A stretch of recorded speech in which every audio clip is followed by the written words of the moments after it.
오케이, 감사합니다. 자, 오늘도 우리 시작해 보도록 할게요. 음, 기도하고 시작할게요. 하나님 감사합니다. 오늘도 하나님 말씀 앞에 서고자 합니다. 하나님, 늦은 시간 우리가 피곤한 몸으로 모였지만 하나님 말씀에 생명이 있기에, 하나님 말씀에 길이 있기에, 하나님 말씀에 능력이 있기에 또 그 말씀을 사모해 봅니다. 오늘도 찾아와 주시고 말씀하여 주시옵소서. 예수님의 이름으로 기도합나이다. 아멘.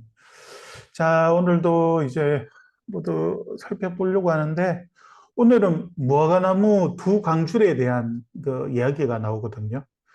오늘 말씀에는 여러분 무화과나무는 알죠? 이게 무화과나무인데 이 열매가 정말 맛있어요. 예, 열매가 정말 맛있는데 보통 일반적으로 구약 성경에 나오는 무화과나무는 이스라엘을 상징했어요. 이스라엘을 상징하는 나무가 포도나무인 경우가 제일 많고 또 일반적으로 무화과나무로 표현되는 경우도 되게 많거든요. 그래서 구약 성경에서 여러 곳에서 이 무화과나무가 이스라엘을 상징하는 나무로 이렇게 상징적으로 나올 때가 되게 많았어요. 그리고 예수님께서 또 신약에 와서는 무화과나무를 이렇게 저주하시는 모습을 보이죠. 결국 그게 이스라엘이었는데 결국에는 로마 군대에 의해서 또 이스라엘이 또 예루살렘 성전이 무너지는 모습을 또 보여주기도 하셨거든요. 그처럼 이렇게 무화과나무가 쓰이기도 하는데 단락을 구분을 보면 크게 두 단락으로 나눠져요. 두 무화과에 대한 내용이 3절까지 나오고 또 4절부터는 하나님의 일단은 설명이 나오거든요. 그 내용들을 함께 우리 살펴보도록 합시다.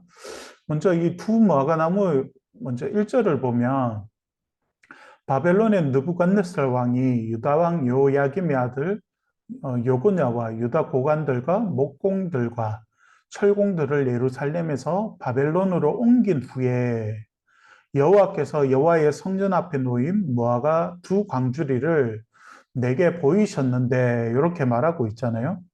그러니까 여러분 그 주전 597년 경이었거든요. 지금 이때가 여호야긴 왕이 포로로 끌려간 이후에 이스라엘의 상태에 두 통치의 영역이 있다는 거예요. 그러니까 바벨론에 끌려가면서 바벨론에 있는 여호야긴을 비롯한 1차로 끌려갔던 포로들 중심으로 해서 이렇게 한 그룹이 있고 이게 한 광줄이에요.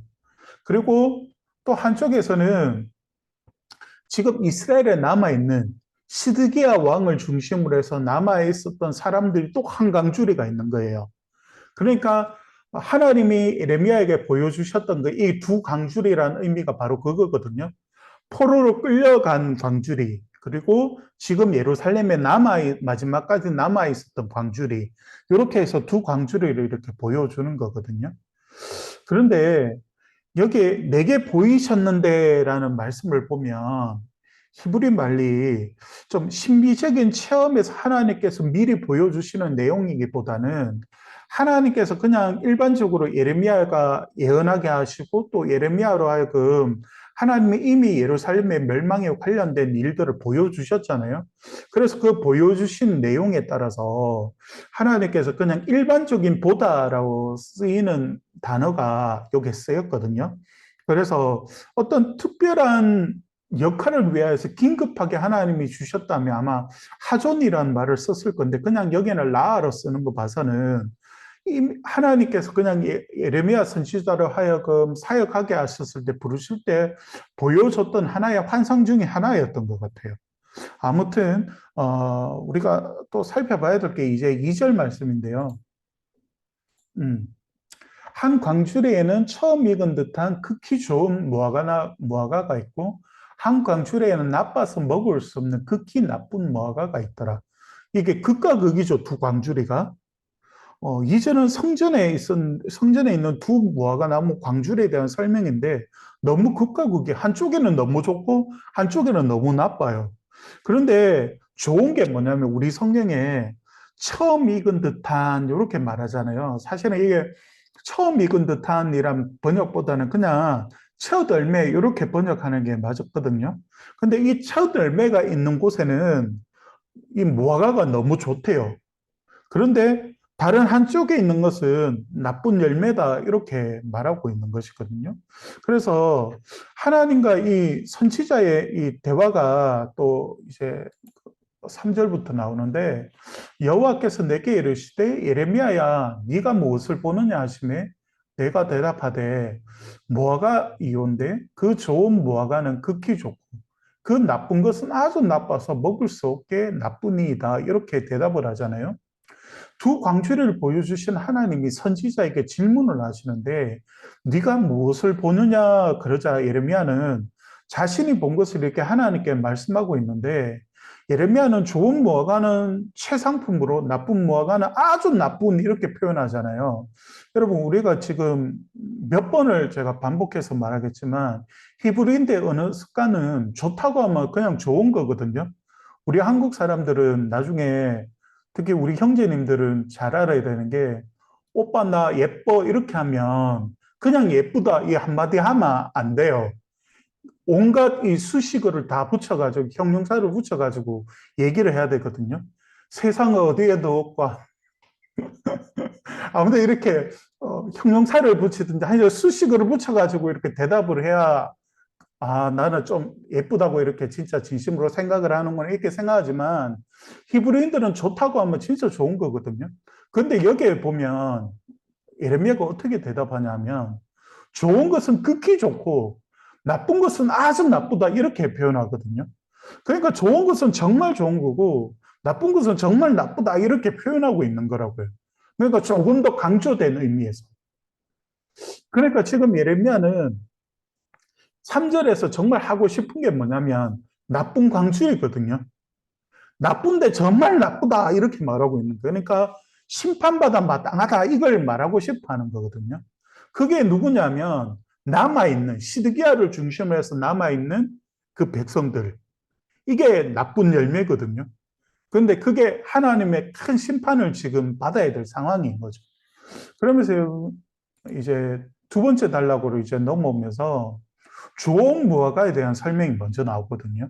4절은 여러분들이 그냥 읽어 보면 될 것 같고 5절에 보면 이스라엘의 하나님 여호와께서 이와 같이 말씀하시니라 내가 이곳에서 옮겨 갈대아인의 땅에 이르게 한 유다 포로를 이 좋은 무화과 같이 잘 돌볼 것이라 이렇게 되어 있어요. 무화과 같이 잘 돌볼 것이라 이렇게 되어 있잖아요.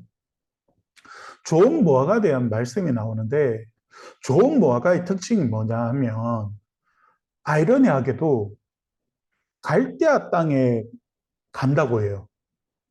그러니까 우리가 생각하기에 좋은 열매는 약속의 땅에 남아있는 열매 같잖아요. 그런데 하나님이 지금 어떻게 판단하시냐면 진짜 좋은 무화과 나무는 어디로 가냐면 갈대아 땅으로 간대, 바벨론으로.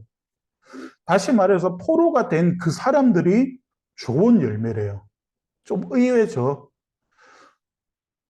오히려 남아있는 무화과가 나쁜 열매라고 말하고 있어요.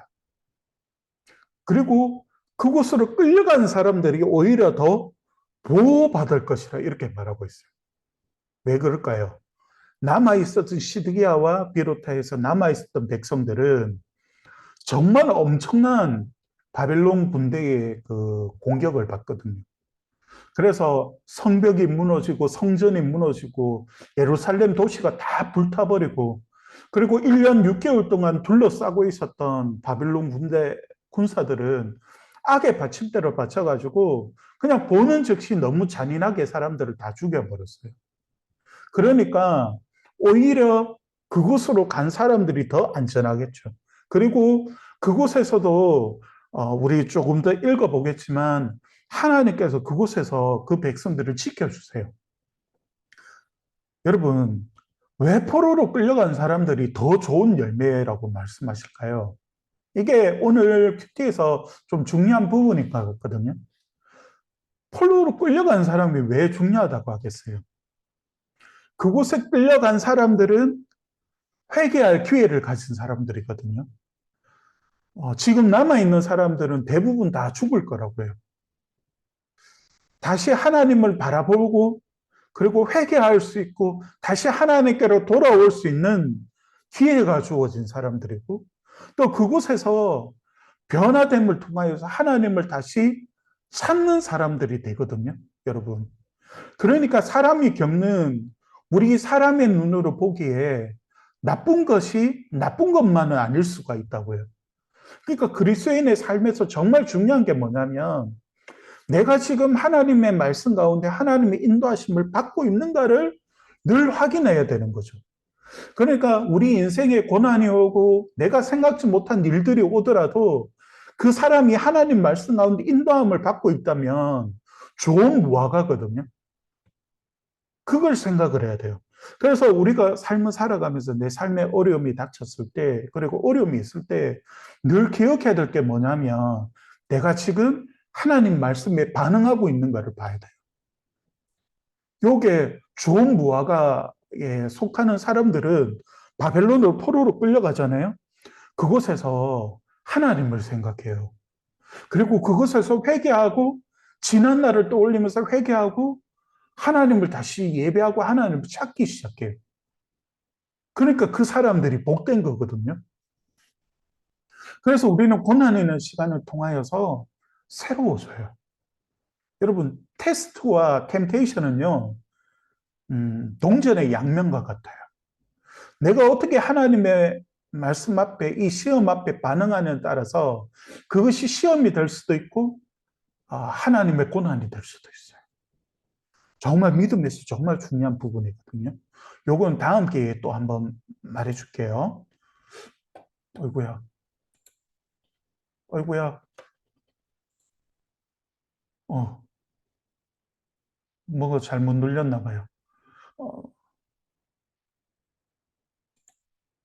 어, 이제 나왔다. 아닌데, 6절이 나오면 안 되는데. 그러니까 5절 한번 읽어볼게요. 이스라엘 하나님 여호와께서 이와 같이 말씀하시니라.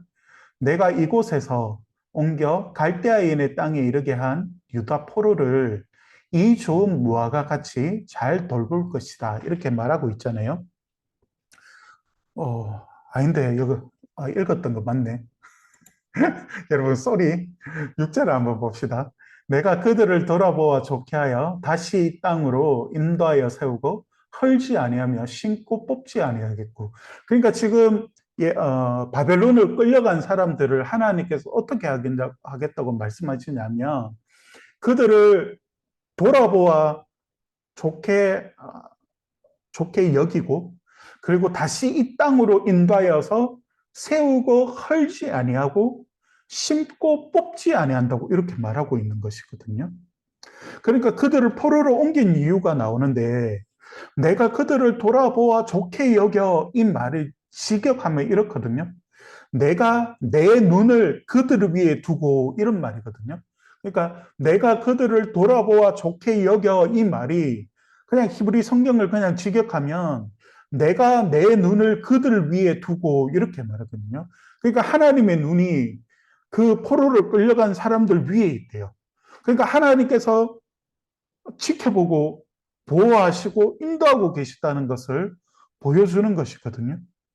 그러니까 돌봄의 수준이 그냥 우리가 그냥 옆에서 쫄쫄쫄 따라다니면서 도와주고 이런 수준의 정도가 아니라 하나님께서 이렇게 보고 계시는 거예요.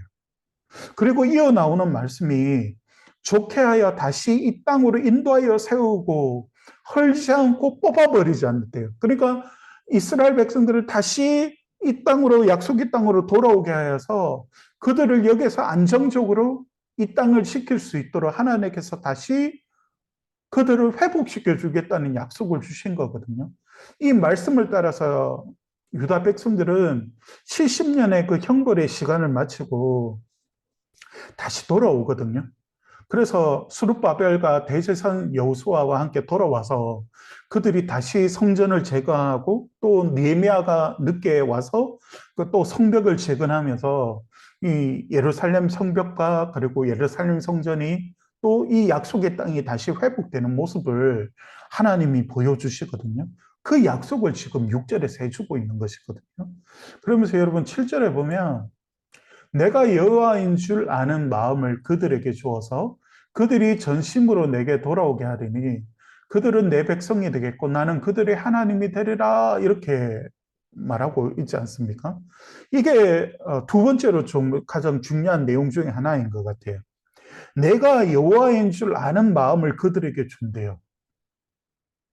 여러분 우리 1장부터 지금까지 읽으면서 예레미야를 통하여서 회개하라 회개하라 그렇게 말했는데도 회개하지 않았고 그래서 어느 정도냐면 하나님께서 그 마음에 할례 좀 행하라 너희 마음이 좀 새로워졌으면 좋겠다 이렇게 말했잖아요. 그렇게 하나님께서 새롭게 하려고 했는데도 불순종했던 그 마음이 바벨론의 포로로 끌려가서 그들의 마음이 새롭게 되는 거예요. 그러면서 내가 여호와인 줄 아는 마음을 그들에게 부어주신다. 이때 진짜 이들이 회개를 경험하고 하나님을 만나게 되는 것이거든요. 여러분, 하나님을 아는 것이 우리 인생에서 가장 중요해요. 다른 것은 다 없어도 되지만 이 하나님을 안다는 것은 우리 인생의 모든 것이 다 달려있어요. 여러분 생각나는지 모르겠지만 하나님은 앞서서 이스라엘 백성들이 마음의 할례를 받기를 원했잖아요. 그들의 중심이 하나님께로 계속해서 여러분 우리가 살펴봤던 가장 많이 나왔던 단어가 시부였잖아요. 돌아오다 회개하다 이 말. 시부가 그토록 많이 있었는데도 이스라엘 백성들이 시부하지 못했는데 이 바벨론에서 그런 마음이 그들에게 주어지고 하나님이 이 새 일을 행하실 때 그들이 하나님을 향하여서 슈부하는 일들이 일어나게 된 것이죠. 놀라운 일이 일어나게 된 거예요, 여러분. 여러분, 이렇게 하나님을 만나면 우리에게 일어나는 일이 뭐냐면 하나님께로 우리의 삶을 돌이키는 일들이 일어나게 되어져요. 놀랍죠, 여러분? 지금 이스라엘과 유다가 망하는 이유는 하나님이 어떤 분인지를 몰랐어요. 그냥 성전에만 갇혀 계시고 성전에만 계시고 성전에 가서 우리가 제사를 드리면 그냥 하나님은 받으시고 우리의 고통을 들으시고 그냥 우리가 힘들어한 일들을 그냥 치유하시는 그 정도의 하나님으로 생각했단 말이죠. 근데 어제 본문에서 뭐라고 했어요? 그분은 성전에만 계신 분이 아니라 온 세상에 충만하신 하나님이라고 말하고 있었잖아요. 여러분, 이스라엘 백성들이 그렇게 하나님께 돌아가지 못했던 것은 마음이 하나님으로부터 떠나 있었기 때문이거든요. 근데 바벨론에서 그들의 마음을 새롭게 하여 주셔서 내게로 돌아오리니 이렇게 말하고 있어요. 내게로 돌아오는 추구하고 있는 거죠. 그리고 온 세상에 충만하신 그 하나님께서 마지막에 뭐라고 말씀하시냐면 나는 그들의 하나님이 되리라 이렇게 말해요. 와, 진짜 감격스러운 말이거든요. 지금까지 하나님이 그들의 하나님이 아니었던 적이 없단 말이죠. 근데 그들이 하나님을 떠나서 범죄하고 우상을 숭배하고 자신의 자식들을 불태워서 인신공양할 정도로 우상을 숭배했단 말이죠. 그런데 그들이 하나님의 심판을 받고 하나님의 회초리를 받고 바벨론으로 가서 그들의 마음이 새로워지고 그들의 마음에 하나님이 누구이신가가 알 수 있는 마음들이 부어지고 나서 그들이 내 백성이 되리라 이렇게 선포하신 하나님. 추구하면 이런 일들이 일어나요. 그러면서 하나님이 여러분 나의 아버지가 되시면요 모든 것이 정리돼요. 그리고 그런 하나님이 귀한의 약속을 주셨다는 것은 하나님께서 꼭 지켜주시고 다시 이 약속의 땅으로 데려오리라는 사실을 말하고 있는 것이거든요. 그리고 우리가 다음 달부터 살펴볼 말씀이 뭐냐면 큐티 말씀이 뭐냐면 열왕기 상이거든요. 열왕기 상. 이 열왕기서의 특징이 뭐냐면 유다 백성들이 포로로 끌려가 있는 상태에서 한 세대, 두 세대가 지나면서 질문이 생겨났어요. 어떤 질문이냐면 우리가 왜 망했을까? 하나님은 우리를 버리신 것일까에 대한 질문들이 일어났거든요. 거기에 대한 대답이 뭐냐면 이스라엘의 역사를 중심으로 한 열왕기서였어요. 너희들이 뭘 잘못했는가를 역사를 통해서 보여주거든요. 그 내용들을 우리가 다음 달부터 살펴볼 거예요. 그러면서 여러분, 우리 마지막 단락인데, 음, 나쁜 무화과에 대한 설명이 나와요. 8절에 보면 여호와께서 이와 같이 말씀하시니라. 내가 유다 왕 시드기야와 그 고관들과 예루살렘에 남은 자로서 이 땅에 남아 있는 자와 애굽 땅에 사는 자들을 나빠서 먹을 수 없는 이 나쁜 무화과 같이 버리되 이렇게 말하고 있잖아요. 여러분, 이스라엘에 남아 있는 나쁜 열매에 대한 내용인데 왜 그리 나쁜지 아세요? 남아 있었던 사람들이 마지막까지 회개할 줄을 몰라요. 하나님은 분명 예레미야를 통해서 어떤 말씀을 주셨어요. 항복해라 이렇게 했잖아요. 근데 그들은 마지막까지 저항해요. 그러면서 한광주리 있잖아요. 한광주리가 시드기야를 중심으로 해서 남아있는 백성들이라고 했잖아요. 이 시드기야는 아니 남아있는 자를 먼저 좀 설명을 해야 될 것 같은데 어제 본문인가 아래 본문에 있었던 남아있는 자는 좋은 의미였잖아요. 근데 여기서 남은 자는 나쁜 의미로 쓰이고 있어요.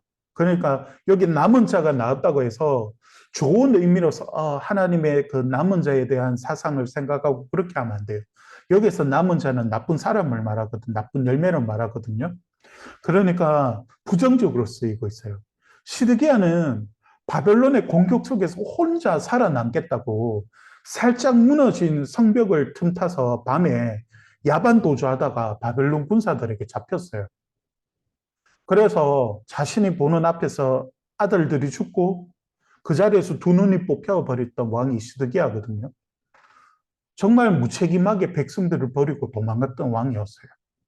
그리고 남아 있었던 백성들 또한 엄청난 그 바벨론 군사들의 심판을 받는다고 했잖아요. 시드기야는 마지막까지 하나님을 찾지 않았어요. 그리고 마지막까지 회개하지도 않았고 바벨론에 항복하지도 않았어요. 그리고 그가 했던 일이 뭐냐면 마지막까지 애굽을 찾았어요. 이집트를. 왜 찾았을까요? 정치적으로 도움받으려고. 이집트가 나서주면 바벨론 군대에 이거 아무것도 아니다라고 생각을 했던 것 같아요. 큰 오산이죠. 지금은 바벨론 군대가 중요한 게 아니고 그 바벨론 군대를 일으키신 분이 하나님이시란 것이 중요했는데 그 하나님을 생각지 못했어요. 하나님을 의지하고 하나님을 다시 찾았어야 됐는데 마지막까지 세상을 의지했던 왕이 시드기야였어요. 그래서 하나님이 나쁜 무화과다 이렇게 표현했던 거예요. 여러분, 우리 세상에 여러 가지 일들을 좀 음, 하나님보다 우선순위 하지 않았으면 좋겠어요. 여러분이 공부하는 것도, 여러분이 대학 가는 것도, 여러분이 취직하는 것도, 여러분이 살아가는 삶의 모든 것에 가장 차우선순위는 하나님이 되셨어요. 그리고 그 하나님을 의지하세요. 그러니까 당장 사람이 나를 도와줄 것 같고, 당장 뭐 어떤 돈이 나로 하여금 내가 겪고 있는 모든 문제들을 해결해 줄 것 같잖아요. 근데 여러분 기억해야 될 게 그 위에 하나님이 계세요. 유다 백성들이 이걸 몰랐어요. 오늘 다시 읽거나 내일 이 본문을 가지고 큐티할 때 여러분들 이 내용을 한번 생각하면서 한번 읽어보세요. 음. 오늘은 이렇게 마치도록 합시다. 우리 내일 저녁에도 우리 수요예배 마치고 여러분 한번 목사님이 할 테니까 한번 보고 그렇게 하도록 합시다. 오늘은 이렇게 마치고 여러분 또 좋은 쉼의 저녁을 시간을 하나님이 허락해 주셨으면 좋겠네요. 그럼 오늘 이렇게 마칩시다. 안녕.